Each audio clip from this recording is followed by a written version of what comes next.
5 वाजता नुसताच फोन आलता, एक छकडे अडकले आणि काढा या म्हणून. मग ऑपरेटर गेलता. मग मी आणि अमरदा मशीन घेतला आणि चाललाव. आणि ही आमच्या गावची पाटी बघा. इथनं समोर निढोरी मुरगुड रोड आहे. रस्त्यावर लई ट्रॅफिक होतं. इकडे तिकडे जरा बघितलं आणि मशीन नंतर घातलं रस्त्यावर आणि पोचलो जिथं छकडी अडकलेली तिथंच. आणि जरा बघितलं तर छकडी लईच अडकलेली. मग असा लांबनं जरा मशीन म्हणून सर्वे केला. बघितलं तर छकडी लईच खाली बसलेली. मग काय मशीन लावलं मागच्या साईडला आणि ह्यासनी म्हटलं बसा तुम्ही पुढं आता.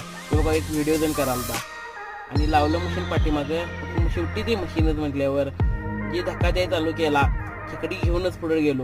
कारण 80 HP ताकद म्हटल्यावर मशीन तरी सहज काढणार. एकदाची दाबायला सुरुवात केली, आधीमध्ये थांबवायचं नाही. आणि हे बघा कसं गेलंय पुढे, म्हणजे रुतलच गेली एक साईडनं पूर्ण. छकडी काढली आणि बघा फडकरी कसा हराकल्या. कारण जर छकडी पडली असती तर ह्यांचं काय सरळ नव्हतं. ट्रॅक्टर जरा उचलायला पडलं. मला काय दिसत नव्हतं, मी मशीनमध्ये दिसत थोडा.